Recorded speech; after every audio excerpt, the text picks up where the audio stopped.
Alright, I'm back with another Destiny 2 video, and this time I want to talk about Skira the Watcher. Who the hell is Skira the Watcher? This is something that we have not heard anything about in Destiny lore, and a new figure that is buried in the weirdest place, which is new dialogue found in the Override mission. Season of the Splicers Override mission. Bungie has put in new dialogue for some of those activities, and for whatever reason, at least one piece of it seems to be kind of story relevant. Mithrax is telling a story about some being that used to hunt the Fallen or the Elixni before the whole Traveler Whirlwind thing happened. He calls it Skira the Watcher, and the moral of the story is like once he stopped fearing and believing in Skira the Watcher, then it had no control over his people and went away. This is compared to Savathun. He says it's similar to Savathun, but this is someone we have never heard anything about. And it being identified as Skira the Watcher really ties into the story developments from this week between Mara and Savathun.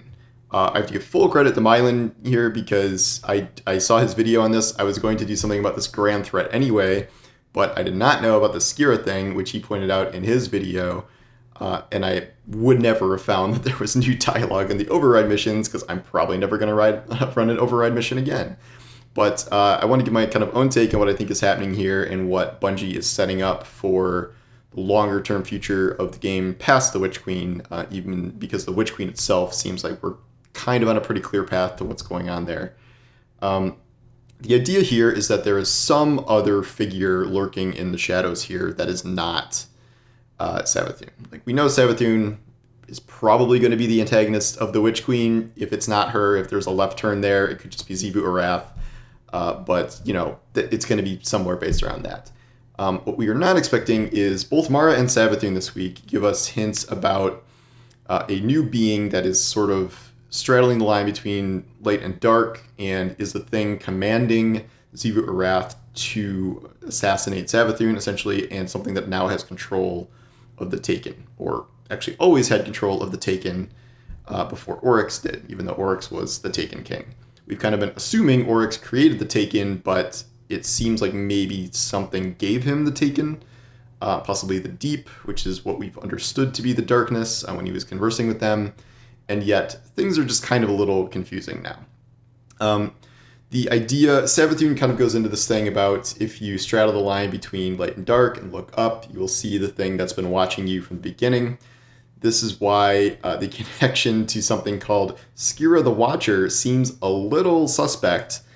So it is, at least in theory, possible that whatever this being was that used to haunt the Elixni, that could be something that is lurking in our universe somewhere, and it was not defeated, not something that ever truly went away, and could be this thing that is being referred to here. It is also equally possible, and something I might be leaning toward, that Skira, is not the literal villain that we are going to be facing in the future, this is just sort of a cautionary tale, and yet I'm kind of two minds of what's happening here. So we've had this conflict for a very long time between light and darkness, the Traveler, and then the Pyramids, and the darkness has always seemed like kind of the ultimate antagonist of the series, and yet the darkness showed up and is just being kind of weird. I don't know how else to describe it. Like, the darkness came and shrouded a bunch of our planets and moons, gave us stasis, gave the Fallen stasis, lets us just kind of duke it out with each other. They communicated to us in like very cryptic messages, and sometimes they just talk to us directly, like through our ghost or through mirror images of ourselves, and they're telling us, they're our salvation. So I think there are kind of two possibilities for the ultimate villain of Destiny. It could be the darkness, and yet I feel like it could also be like a third being, which we can call the final shape or whatever, that is sort of above both the light and darkness, watching all this from afar. And I'm kind of leaning toward this because of something else that has come up this past week. Joe Blackburn has done a number of interviews with a bunch of different outlets they've asked him a bazillion things about the Witch Queen and the whole series and stuff. The one thing that keeps coming up is the Avengers. Like, yes, literally the Avengers. when talking about kind of the long-term plans for Destiny, he keeps bringing up the fact that, Destiny's trying to have its Avengers moment, and he brings up, like, uniting against, like, a common Thanos villain. I forget which exact interview that's from, but it might be IGN's. But there is this kind of theme that we are assembling a team of disparate allies, former enemies, to take on a singular unified threat. I have to believe that this is a literal being. And what we have not seen from either the Traveler or the Pyramids, these giant paracausal shapes, is anything that we can actually, like, fight or punch. So if the Traveler turns out to be evil, like, the Traveler itself is a being. Like, the giant sphere is a paracausal entity. And it speaks to us through kind of the ghost that's issued us. And then the darkness is a lot of shapes. There's a whole fleet. But there are no, as far as we know, there are no darkness people. There is no darkness race. There's this long rumored idea of the Veil, but that has never materialized. There is nothing to suggest that that is a real thing that is coming. And it seems, again, like the pyramids themselves are paracausal objects. What I cannot really see happening is us fighting, like, a pyramid, or the pyramid summons a spectral, image of something that we fight. Like, it seems like to me that we need to find a literal Thanos. For a while, it seemed like Savathun was kind of that figure. Savathun is a physical being with a face and a mouth and a voice, and, like, talks to us directly, and we've seen what Savathun looks like now. And I don't believe that Destiny can kind of escape the end of the saga without some sort of actual big bad, like, behind everything. And it does seem like there is one entity kind of controlling everything. I guess this could be an entity behind the darkness itself, and yet it does seem like Savathun keeps talking about, everybody keeps talking about this, like how, it's not as binary as light and dark, like, and there you can exist in both realms. Like, we're already doing this. We have darkness powers and light powers. So I don't think that, like, the bad guy necessarily has to be, like, the guy controlling the darkness. I think it can be something that is kind of on both sides of the line, and that's what Savathun is suggesting here with this idea that someone has been watching us from the beginning. The idea that Skira the Watcher was just talked about as the intro to this is a little suspect, and I mean, that could be a form that this thing has taken over the years, but I keep, every time I say Skira the Watcher, I just think of the Watcher from What If, voiced by Jeffrey Wright from Westworld. But it could literally be something like that. Like, the whole point of the Watcher in What If or Marvel is that it observes these events but cannot intervene. We don't know if the current thing watching us has been intervening or just sort of like watching this game play out between light and dark. And we've heard about the game between light and dark with I forget what it's called, the flower game, I think it's what it's called, where each side is trying to kind of make moves against the other. But I feel like there is something beyond the kind of eternal conflict between these two entities and the pyramids pursuing the Traveler and things like that.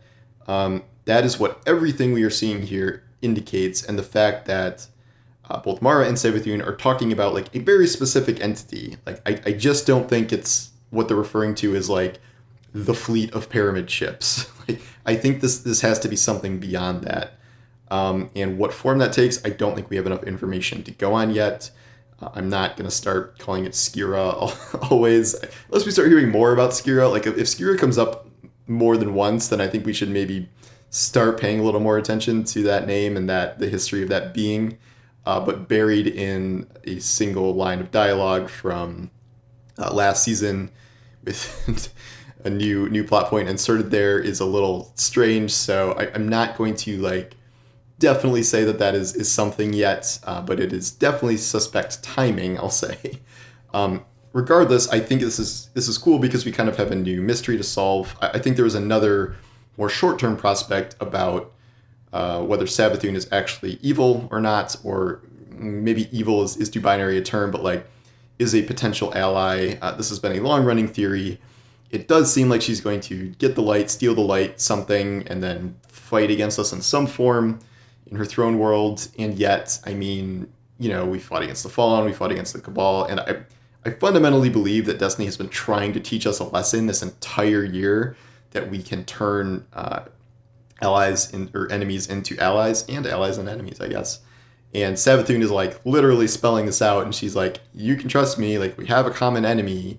And I get in this case it is not great because she's kind of the master of lies, and yet I don't know, like I think there's more to it than this. This is a whole other conversation for another day. But so that's kind of the short-term prospect of Xivu Arath and Savathun for the Witch Queen, but I think we are starting to set up something much larger and introduce, I think, a singular villain that is meant to be the Thanos that Destiny's Avengers assemble against. And Thanos was not like some nebulous, space, dust that just infected everything and Thanos was a literal being that had the power to destroy the universe, reshape the universe, snap everyone in half. I think Destiny needs an actual villain like that, even if the motivations are going to be somewhat different. So that is my takeaway from everything we've learned in the past few days here, and I'd love to hear your own theories. No theories based on leaks, not allowed. But yeah, so we'll see what happens week to week. I feel like these developments are going to be happening for a long time. Surely not the full 6 months of the season, and yet we have many weeks of reset giving us new information. So I guess we will see what develops from that. But anyway, thanks for watching, and I'll see you guys later. So take care.